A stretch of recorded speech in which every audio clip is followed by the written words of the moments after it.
Hi friends, this is Pastor Greg Taylor. I'm the director for Indian Creek Camp and excited to share some things with you today.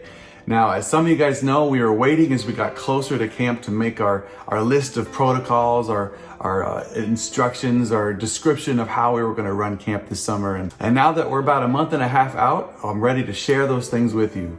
We've been blessed to have a wonderful team to kind of run these things past, including starting with the DeKalb County Health Department, as well as our medical team, Sarah Hillibert and Jim Cheeks, as well as our conference administration. So these things that I'm sharing with you, these things have been discussed, edited, prayed over. And even with that said, because of the nature of this pandemic, I want to make sure I make it clear that things could change. If something were to happen and we were to have some kind of spike in DeKalb County and they were to create another mandate, this could be different. But for the time being and the direction that we think we're going, we want to share with you the following 7 protocols, because it's a biblical number, of how we're hoping to run camp this summer. Protocol number 1, Indian Creek Camp staff will come with one of the following. We're going to ask them to report to camp with a proof of a vaccine or a negative COVID test and subsequent quarantine until their arrival, as well as a second negative COVID test between Teen Camp and Family Camp 1. And the third option would be proof of having the actual COVID virus within the last few months, which we hope they don't. Protocol number 2, this is a big one. Hope you're ready for it. Masks will not be required of our campers this summer. In conjunction with that, we are not going to require our masks of our staff, except for in some specific situations where it might be necessary. However, for campers or staff who would like to wear a mask, we're going to have some disposable masks, especially around the enclosed areas of ceramics or nature center, the gymnasium, in which they can get one for their own safety if they don't feel comfortable. But we are going to have those available for them, so you don't even have to bring your mask everywhere if you don't want to.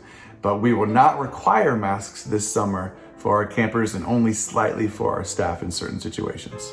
Protocol number 3, meals and programs will continue to be spaced out in order to provide for social distancing. This is for the cabins during youth camp as well as the families during family camp. And we're still looking to do our praise singing outside, weather permitting. Protocol number 4, similar to last summer, items shared between campers will be sanitized between use.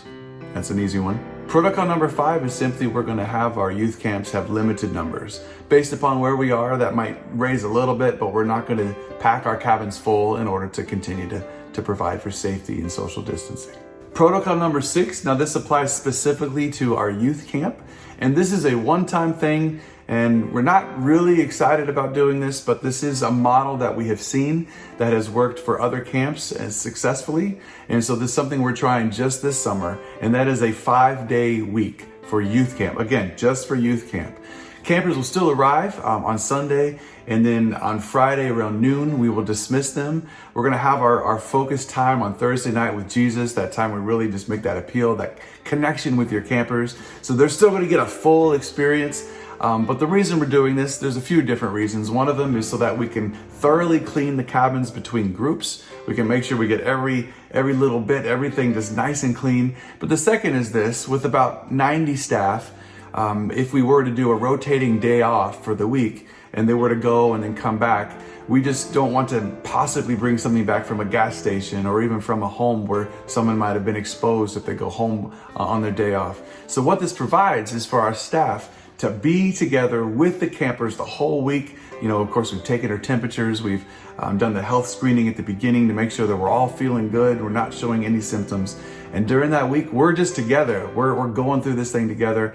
And all of our staff will have from Friday afternoon to Saturday evening off as their day off. Again, this is just a temporary 1-year adjustment, but we do think this is what's in the best interest for our campers and our staff this summer.